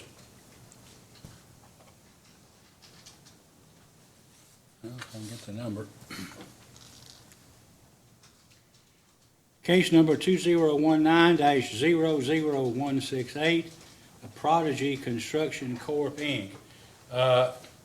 For the record, after we'd adjourned the previous hearing, it became apparent to the commission that Prodigy had apparently overlooked the fact that the initiating order in this case advised them that an attorney would be required to practice this case before the commission, and that Mr. Mattingly, who is Prodigy's witness in the case, is not an attorney, and I advised him before we went on the record that any action by him in this case on behalf of his employer would constitute the unauthorized practice of law, and that Prodigy needed an attorney to go forward with the case if they want to present a defense. So we looked at days in the future when this case could be set, and found that the next scheduled hearing date would be September 27th. Mr. Mattingly is not available then. He'll be out of state. And since he is the witness, he agreed or told us that he could be here on October 25th, 2019 at 9 a.m. if the case were rescheduled at that time. Is that correct, Mr. Mattingly? Yes, sir. Now, Mr. Mattingly, we also learned here, or I did in the case, that apparently pursuant to some type of previous agreement, Prodigy Construction Corp. Had agreed to pay a $250 civil penalty and appear at a Public Service Commission sponsored training class, but that basically Prodigy missed the first class due to something beyond its control. Now, if we will continue this hearing until October 25th at 9 a.m. here in Frankfort, but if Derrick Engineering, Inc. will have a representative appear for training at the next scheduled training class, which is, Mr. Lyons, September 9th? September 9th. At 1 p.m. here in this same room, the PSC hearing room in Frankfort, an order will be entered dismissing this case as having been settled. Is that fair? I don't know if it's fair. I won't ask you that, but those will be the terms. We'll either have the hearing on September the 25th, 2019 at 9 a.m. unless Prodigy Construction Corp. Sends a representative to the training on September 9th as scheduled. And Mr. Lyons will have somebody send a letter or somehow contact Prodigy and you to let you know of that date and time. And if it's missed, we'll go ahead and have the hearing. And if Prodigy comes and has an attorney, they can put on whatever proof. If they don't have an attorney, the case will go forward with Prodigy basically unable to represent itself through an employee or a corporate representative other than a lawyer. Okay? All right. All right. Is there anything else, Mr. Park, that No, you'd Mr. like to Chairman. add? Mr. Mattingly, anything that you'd like to say before we adjourn this proceeding? Yes, sir. Thank you. Okay, all right, thank you very much, and we look forward to seeing somebody either in October or early September. Thank you. This hearing is adjourned. We'll take a 5-minute break, and then we'll come back and call the other matters to be heard, and if no one appears, then Mr. Park, you'll be presenting the evidence you have available on each of the cases. All right. We will now be in recess until 10 minutes until 11 o'clock.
We're now back on the record, and the next case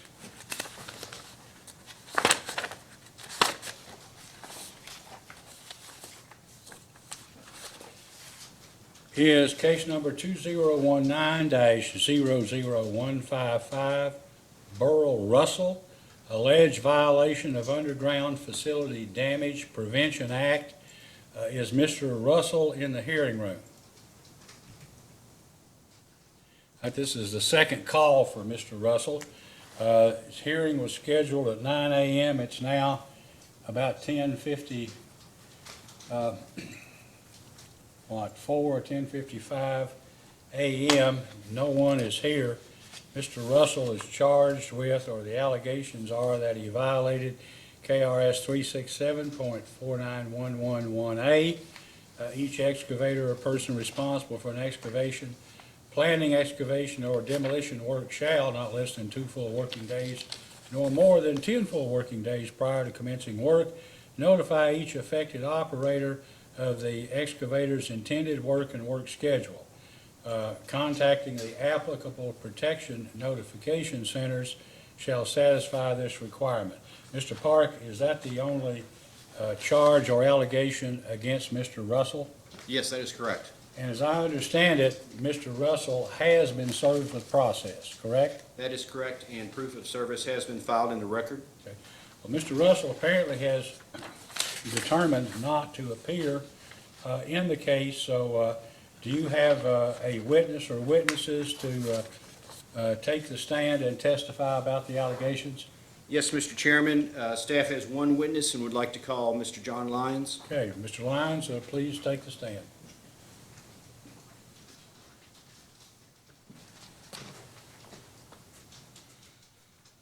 Do you solemnly swear or affirm under penalty of perjury that the testimony you're about to give will be the truth, the whole truth, and nothing but the truth? I do. Please be seated, Mr. Park. Mr. Lyons, what is your position with the Public Service Commission? I am the Deputy Executive Director of the Commission and also the Acting Director of the Division of Inspections. And in that capacity, what has been your role in developing and administering the Commission's program to enforce the Underground Facilities Damage Prevention Act? After the change to KRS 367, after the 2018 General Assembly, giving the Commission authority to investigate damage to natural gas pipelines, I led a team of Commission staff to develop and implement the investigation enforcement program. Do you supervise Commission employees whose job it is to investigate incidents of excavation damage? Yes, I do. And do you review investigations of pipeline damage by employees under your supervision and the findings they make? Yes. And are those inspections and reports prepared under your direction and supervision? Yes, they are. Are you familiar with an incident that occurred on July 26, 2018 at 200 Wells Lane in Moorhead, Kentucky? Yes.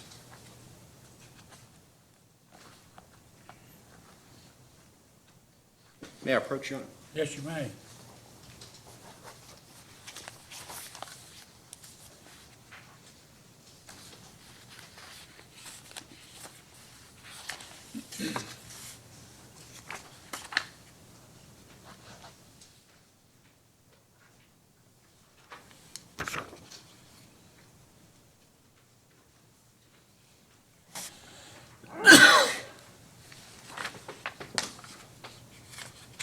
Mr. Lyons, would you please identify this document for the record? Yes, this is the Division of Inspections Damage Prevention Program's standard investigation report. And are you familiar with this particular investigation report? Yes, I am. It was an incident that occurred on July 26th, as you stated, and reported to us by one of our regulated operators, Moorhead Utilities, on August the 9th, 2018. Is this a true and accurate copy of the investigation report prepared by employees under your direction? Yes, it is. Your Honor, staff would like to admit this document is PSC Exhibit 1. Sustained. Let it be so admitted. And Mr. Lyons, who was the Public Service Commission investigator on this incident? Jason Wisman. Did Mr. Wisman prepare the investigation report marked as Exhibit 1? Yes, And was this prepared under your direction and supervision? yes. What were the findings reached in the staff investigation report? As originally reported to us by Morehead Utilities, apparently a call was made to Kentucky 811 by the contractor excavator, Burl Russell.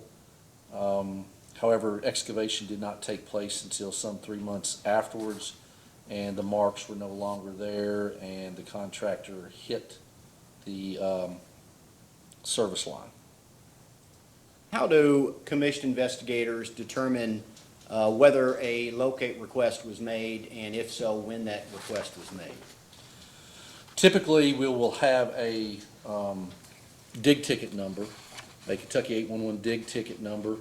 That was not supplied in this instance by Morehead Utilities. And to my knowledge, we do not have the original dig ticket in this case that was some 3 months prior. However, given the fact that it occurred so much later, we didn't have the dig ticket number, and the damage occurred, we proceeded on those grounds to investigate the incident.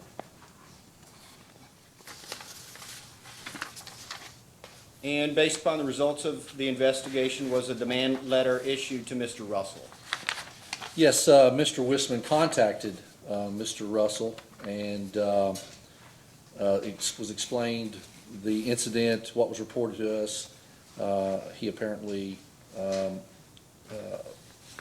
confirmed that he did hit the line and agreed to a $250 reduced penalty from a $1,250 penalty that we normally assess to a contractor if he would attend a damage prevention training that we hold on a periodic basis here at the Commission. And did Mr. Russell either pay the proposed penalty or attend the training? He did not pay the reduced penalty of $250. Our records indicate that he did attend the training. I don't know exactly. I think that may be in February the 4th training of 2019. I'm not sure if that's the one he attended or not. We do have a record of that, though. No further questions, Your Honor. As I understand it, Mr. Lyons, Mr. Russell, according to the report, he admitted basically that he was responsible for violating the act and breaking the line. Is that correct? Yes, Your Honor. He actually, once he hit the line, he called Morehead Utilities, and he actually crimped the line himself, which you're not supposed to do, but many excavators attempt to do that themselves unadvised by the operator. But Yeah. yes, he did. In order to take advantage of the reduced penalty assessment, Mr. Russell was required to do two things. Is that correct? One, attend training and also to pay $250. Yes, sir. And he attended the training, but he didn't pay the $250 That's correct. and has to this date not done so, correct? We have no record in-house of that. Although I'm not sure when he attended the training. Are you? Do you know I would have when to see the demand letter, what the training scheduled date was for that. I don't remember. I don't recall that. But we do keep a roster of attendees. November 5th, 2018. November the 5th? So if that was what is in the letter, so if he attended November 5th, I mean, it's been, 9 months? Yes. And he still hasn't made the payment. Do you know if any attempts were made after he attended the training to contact him about making the payment? I don't recall specifically from Mr. Russell. I would have to look back at our records in our database. We typically make reference to when we attempt to call, and we do that on a regular basis, either after non-attendance of the training or failure to receive the payment within the allotted 30 days from the date of the demand letter. Myself, one of the investigators, or our administrative staff will make those attempts. Well, Mr. Russell violated the terms of his agreement, and under the terms of the agreement, whether he agreed or not, if he did agree, essentially he wasn't admitting anything, so his attending the class is not necessarily evidence of his responsibility, but the fact that he admitted it to the investigator is, correct? Correct. Okay. Sometime before the, I guess, end of next week, if you would, and Mr. Park would file in the record a copy of the next two training sessions, or the next, well, I guess we don't need training sessions, we're talking about hearing dates. But my recommendation to Commissioner Cicero will be that the maximum fine of $1,250 be assessed against Mr. Russell for his failure to pay his penalty. Perhaps with the proviso that would be abated if within 30 days of entry of the order he paid his initial $250, and then we can see where that goes. All right, may this witness be excused? Yes, Mr. Chairman. You may sit down. Is there anything further, Mr. Park? Not in this case, Your Honor. Okay. All right, this matter is now hereby adjourned, and immediately thereafter, we will begin the next case.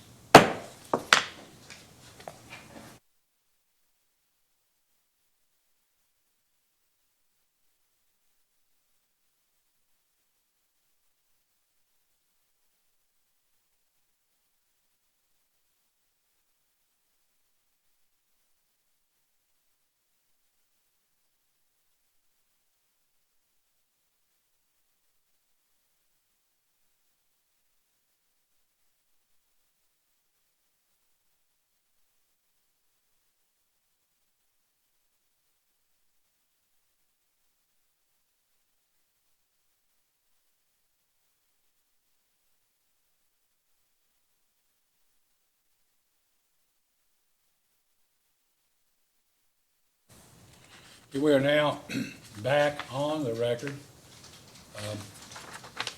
for case number 2019-00158, Scott Excavating, Inc., alleged violation of the Underground Facility Damage Prevention Act.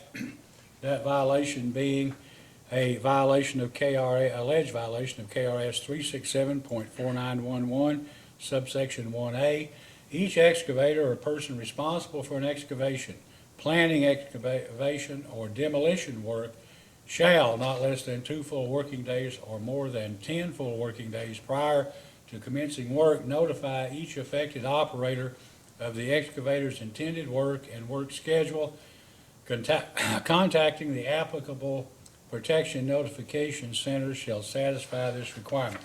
Is that the allegation or charge against Scott Excavating, Inc., and is there any other allegation? That is the correct allegation, and there is no other. Okay, thank you. Is anyone in the hearing room present on behalf of Scott Excavating, Inc.?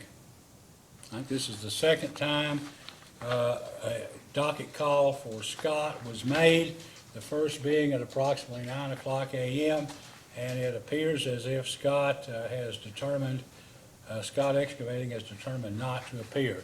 Mr. Parker, are you ready to proceed with Inspection Division's case against Scott Excavating, Inc.? Yes, Mr. Chairman. You may call your first witness. Staff calls Mr. John Lyons.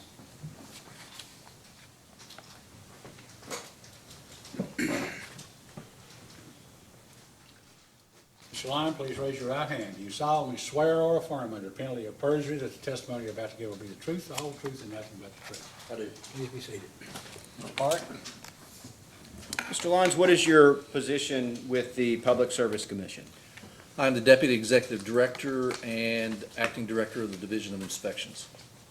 And what has been your role in developing and administering the Commission's program to enforce the Underground Facilities Damage Prevention Act? Upon the change in KRS 367 after 2018 General Assembly, the Commission was given the authority to investigate damages to natural gas pipelines. I led a team of Commission staff to develop the investigation and enforcement program to be implemented as of July 14th, 2018. Do you supervise Commission employees whose job it is to investigate incidents of excavation damage? Yes, I do. And have you also yourself investigated incidents as an inspector? Yes, I have. May I approach, Your Honor? Yes, you may.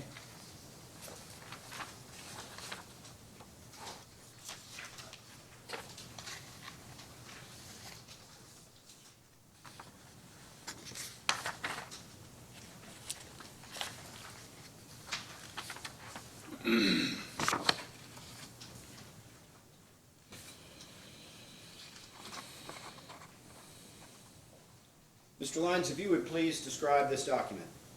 This is the standard investigation report that is used by Commission staff in investigating damages to natural gas pipelines. And what incident does this refer to?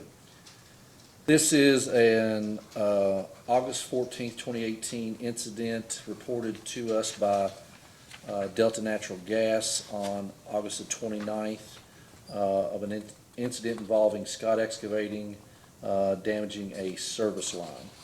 And did you investigate this incident? Yes, I did. Is this a true and accurate copy of your pipeline damage investigation report for this incident? Yes, it is. Your Honor, staff moves to admit this document as PSC Exhibit 1. Sustained. Let it be admitted. And Mr. Lyons, could you please describe your investigation of this excavation damage incident? Yes, the operator, Delta, originally reported that Aaron Thomas with Scott Excavating was using a mini track hoe to replace septic lines when he hit and broke a 3/4 inch plastic service line. Scott Excavating did not call 811 to request a locate by Delta Natural Gas. Taking that report, I contacted Scott Excavating on November the 16th, 2018. Had a little trouble getting hold of somebody that was responsible. I had to talk to a receptionist a couple of times, but eventually did speak to Mr. Thomas, and who confirmed that he had hit the line, but he vehemently disagreed that he was in violation and did need to call 811 because a gas service was not supposed to be in the septic field that he was working on. I actually investigated that possibility, looking at housing, buildings, and construction, Division of Plumbing regulations. I found nothing to that extent and never received anything from Mr. Thomas that would indicate that that was the case after giving him the opportunity to do so. I also asked Mr. Thomas to give me a diagram of what he described had occurred, and he did send me a crudely drawn hand drawing, but I did receive from Mary Virginia Rupert of Delta Gas a diagram of the service lines going into those houses in that neighborhood, and it matched up pretty well with what Mr. Scott gave me. The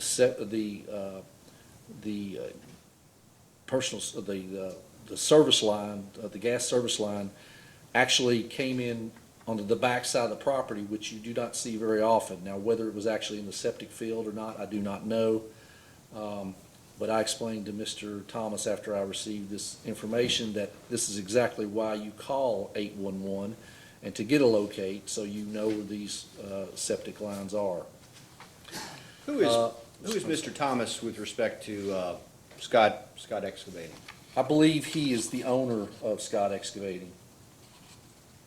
His name is Scott Thomas, hence Scott Excavating. Was a demand letter issued to Scott Excavating for this incident? Yes, it was. And did Mr. Thomas indicate that Scott Excavating would accept the terms of the demand letter, or did he contest the finding and request a hearing? Originally, he told me that he would ask me to send the demand letter to him, he would think about it. In that time period after that, I never heard from him. I made subsequent calls back, found out in the process that we had actually sent the original demand letter to the wrong address. We had Richmond, Kentucky, when actually it was Waco, Kentucky.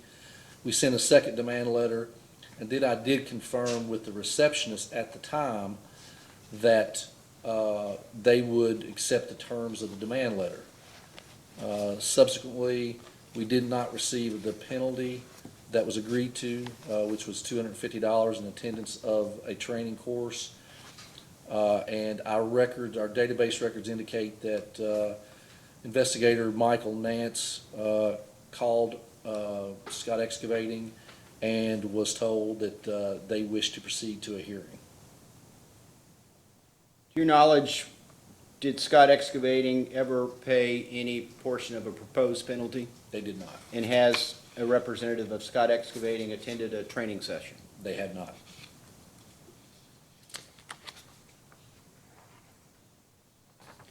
When you talked to Mr. Thomas, did he deny the allegation that no dig ticket was obtained by Scott Excavating?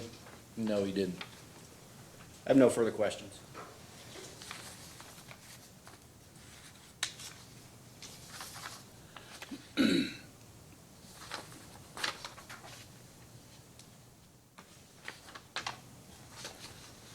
Do you know if Scott Excavating, based on your conversation with either Mr. Thomas or, I suppose this is Lynn April Sylvia, the office manager? I have your letter here, I guess a copy of the letter you sent. Yes, sir.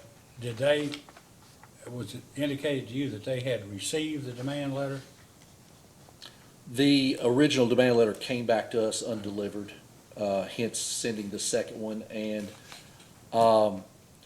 I assume that they received it due to our call to Mr. Thomas and by Investigator Nance, who indicated that they wanted to go to a hearing.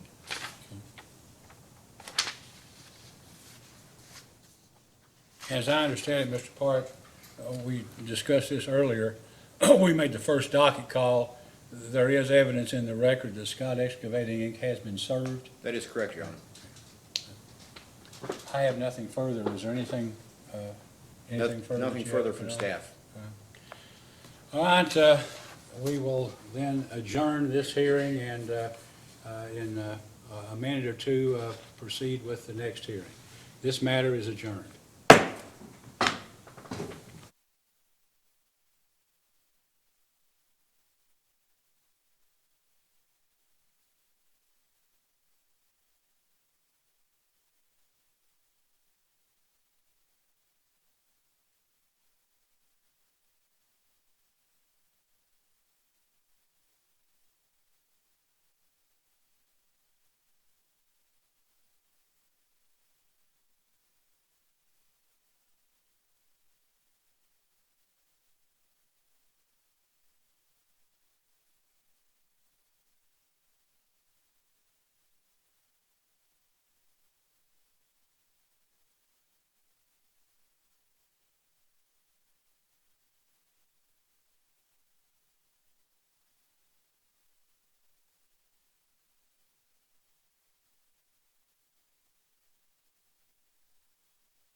We are now back on the record for case number 2019-00162, Premier Underground LLC, alleged violation of Underground Facility Damage Prevention Act.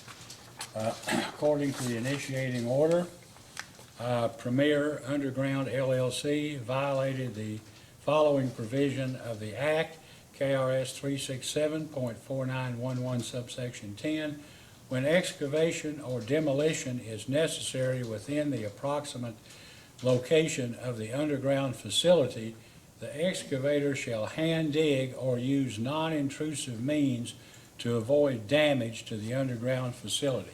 Mr. Park, is that the sole allegation against Premier Underground LLC? Yes, it is, Mr. Chairman. Is anyone in the hearing room present on behalf of Premier Underground LLC? This is the second time this matter was called, initially at 9 a.m. or shortly thereafter. Premier was asked on the record if anyone from Premier was present, and there was no positive response and no one here. And that appears to be the case at this time. Mr. Park, has Premier Underground LLC been served with process? Yes, Mr. Chairman, Premier Underground has been served with process, and proof of service has been filed in the record. Okay. All right, do you have a witness to present relative to the allegations against Premier? Mr. Chairman, staff requests that the hearing in this matter be continued to September 27. A demand letter was issued in this case. The proposed penalty of $250 was paid. There was no representative of Premier Underground at the training seminar. We have gotten a communication from a representative of Premier that a check for the full maximum amount of the first offense is being sent and should be received by the commission today. If Premier Underground pays the full maximum amount for a first-time offense, that would relieve it of any obligation to attend the training. All right. With that understanding, this matter is hereby continued until the September 27th, 2019 at 9 o'clock a.m., whereupon this hearing will be heard or conducted unless, as per the representation of Premier, the full amount of the penalty is paid prior to that time. Correct? That's correct, Your Honor. At this time, then, this hearing is adjourned.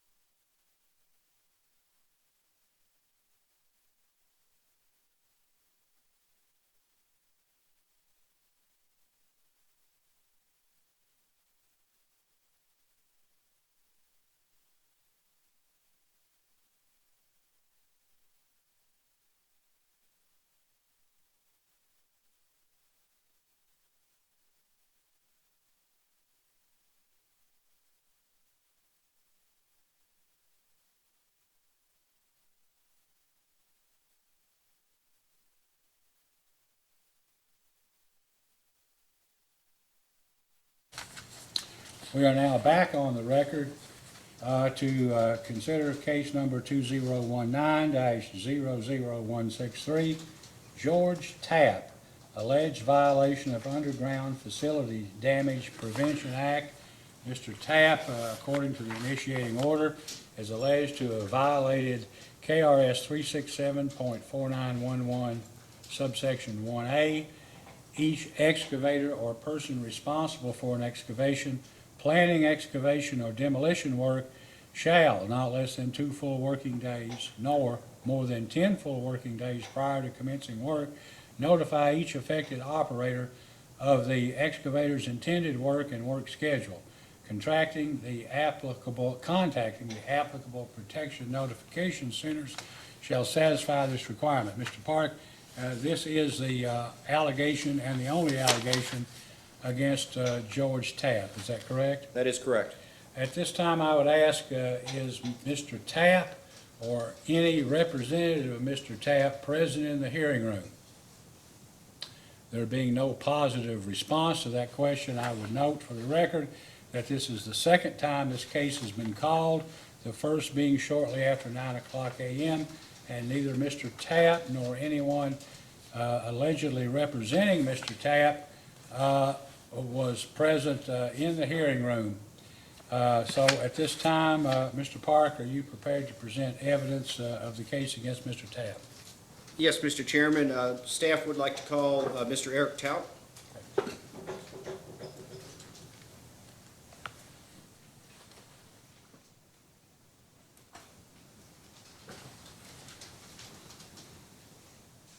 Please raise your right hand. Do you solemnly swear or affirm under penalty of perjury that the testimony you're about to give will be the truth, the whole truth, and nothing but the truth? Yes. Please be seated. Mr. Park, you may ask. Mr. Tout, what is your position with the Kentucky Public Service Commission? I'm an investigator that looks into gas line damages And how long have you been employed at this position? since April of this year. Are you familiar with an incident that occurred on September 7, 2018 at 352 Connor Station Road in Simpsonville, Kentucky? Yes, I am. May I approach, Your Honor? Yes, you may.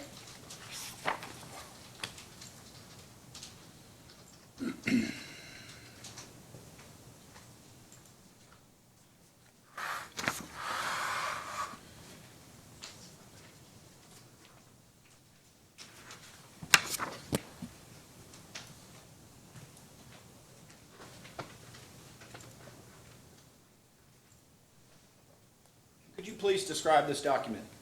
This is a pipeline damage investigation report which was generated by myself regarding this matter and what resulted.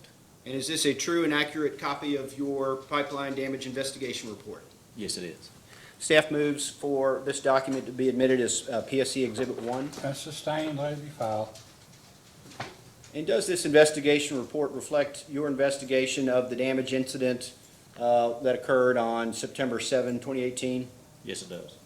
And if you could please describe your investigation of this particular incident. Received a report from the Louisville Gas and Electric Company that a damage had occurred on the date noted, and that Mr. Tapp was involved. So therefore, I called Mr. Tapp, and his George Tapp Excavating was involved. So I called the number on the report and received spoke to an individual who identified himself as George Tapp. This was on 4/4/19.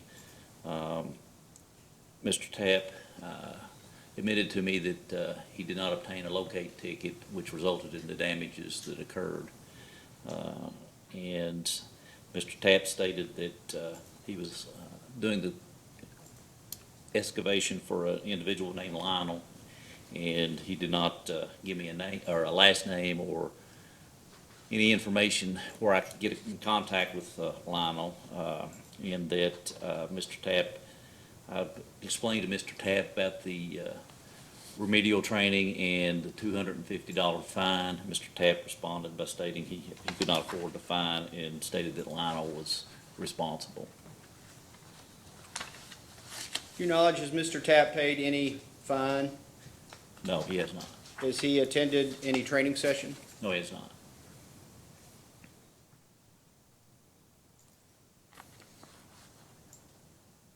And what were your findings based upon your investigation in terms of whether there was a violation of the act that occurred? With Mr. Tapp's admission that he did not obtain or call, notify the 811 center, I determined that he was in violation of KRS 367-4911-1A. I have no further questions. Mr. Tout, did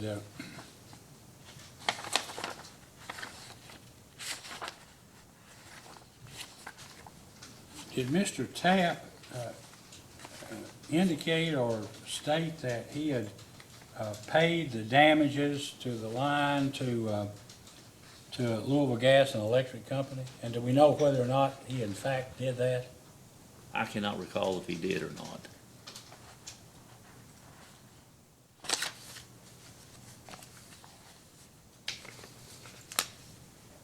Your Honor, if I may, Mr. Tapp filed a document in response to the initiating in this order in this case in which he had claimed he'd paid the penalty. And with that response, he attached a copy of a sheet of process checks which indicated he had circled one check payable to Louisville Gas and Electric, not to the commission. Was this, did he indicate, I mean, now, Mr. Tapp is before the commission because he's entering an appearance, is that correct? Or was he? He did file a response to the order signed by Gary Tapp, and he has been properly served. He has not appeared, he's obviously not here at this hearing. He did submit with his handwritten filing a list of checks written on the account of Monington Farm LLC, not his own account, but there is one check payable to LG&E for $1,172.50. In his written response, he referenced that as having already been paid the bill in full. So it's staff's impression that Mr. Tapp perhaps has confused his liability under the Act for a civil penalty with any amount that was due to the operator. Is there, did Louisville Gas and Electric, Mr. Tapp, ever indicate to you or to anyone else in Division of Inspections the, what their estimate of the damage to this line was? I know on some, I've seen in some of these cases, there's a monetary amount set out as to what the, I guess, the damage estimate was. I just wondered if this check, in fact, was for the damages or for something else. Perhaps even it was his idea as to what the civil penalty would be. Obviously, he sent it, whatever it is, if anything, he sent it to Louisville Gas and Electric and not to the commission, correct? Correct.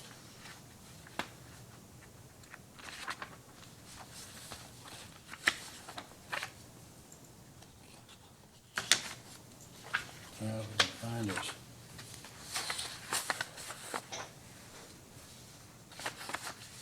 His letter, yeah, here it is.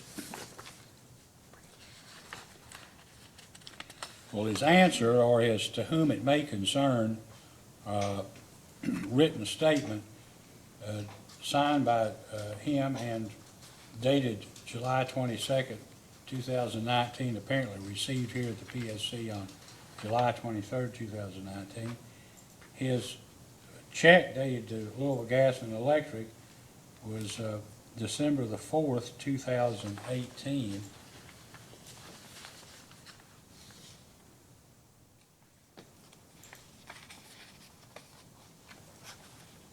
So I don't know if he paid the wrong people or if he even paid anything at all. Somebody else actually paid, the check is on someone other than Mr. Tapp, correct? That is correct. Mornington Farm LLC. Now, my impression from the file and from your testimony, or my interpretation of it is that Mr. Tapp owned the company or the entity.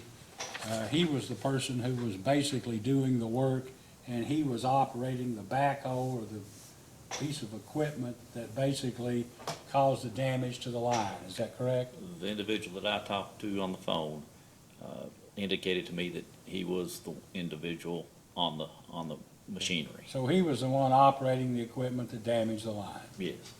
And under the Act, as I understand it, he could be held liable for the damages that occurred. Yes. Nothing further. I have no further questions. All right, this This hearing is hereby adjourned, and I think we have one more left.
We're now back on the record to consider case number 2019-00167, Hayden Construction, alleged violation of Underground Facility Damage Prevention Act.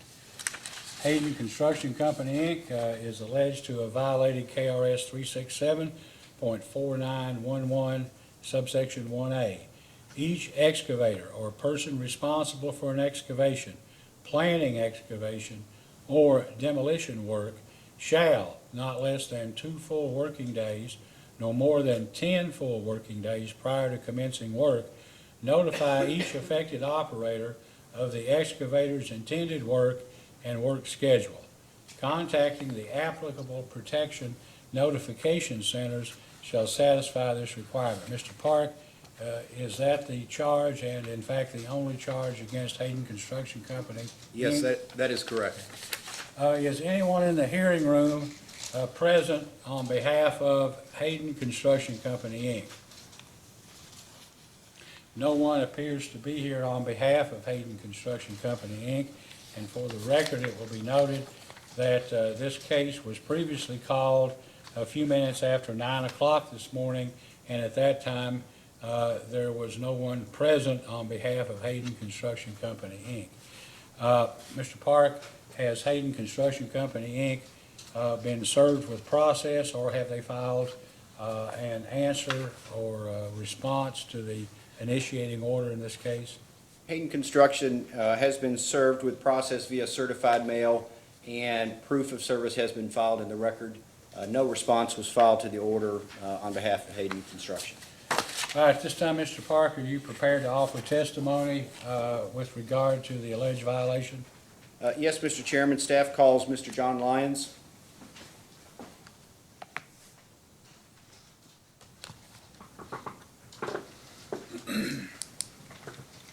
Mr. Lyons, please raise your right hand. Do you solemnly swear or affirm under penalty of perjury that the testimony you're about to give will be the truth, the whole truth, and nothing but the truth?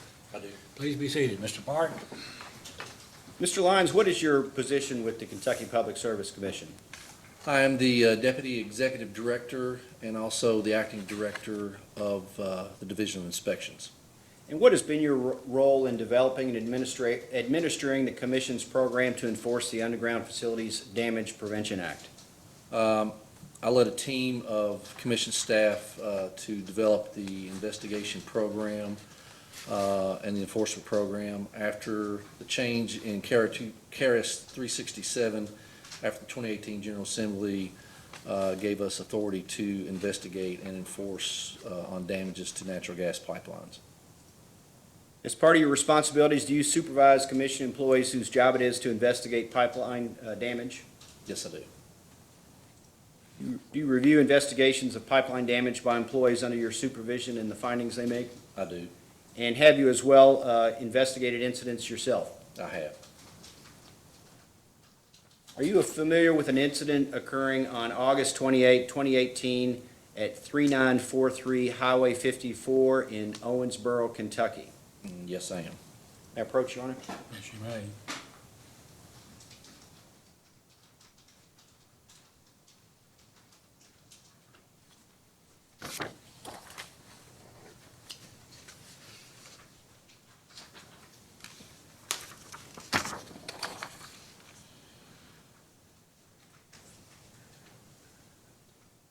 Mr. Lyons, could you please describe this document?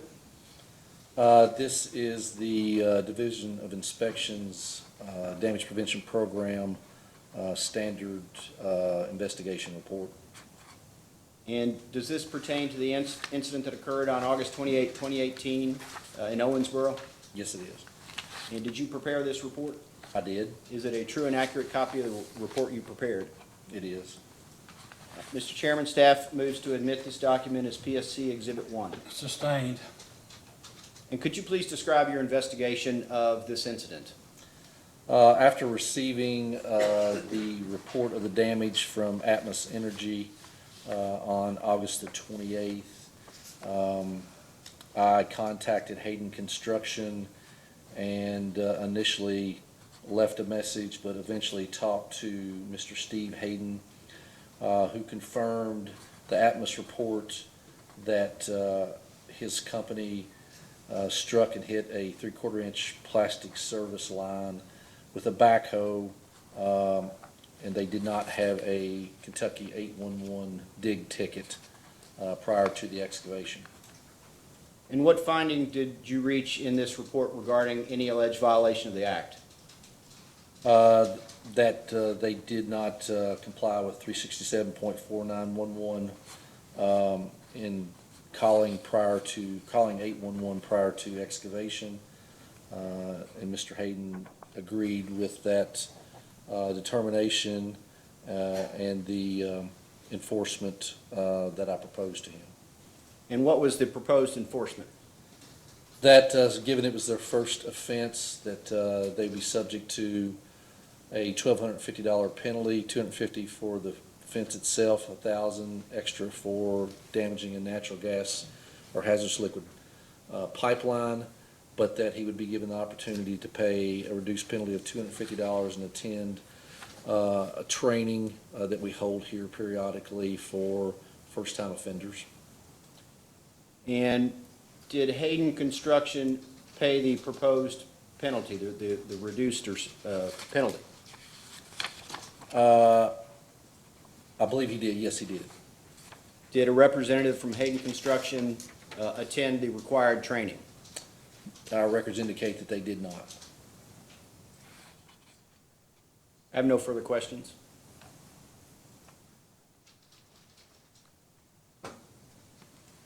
Is this the first, I take it this is the first alleged violation of the act by Hayden Construction Company? Yes, Your Honor. We did attempt to contact Hayden Construction 2 days after the training, the May 6th training, to check to see, make sure they remembered to come or whether they got our postcard.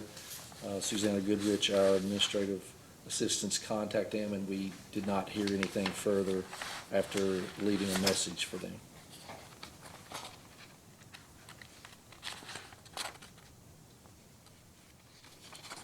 I have nothing further. Mr. Park, anything else? I have no further questions. Now, this is the last case to be heard this morning, is that correct? That is Mr. correct, Day? Your Honor. All right, with that, this hearing is hereby adjourned, which concludes the business of the commission for today.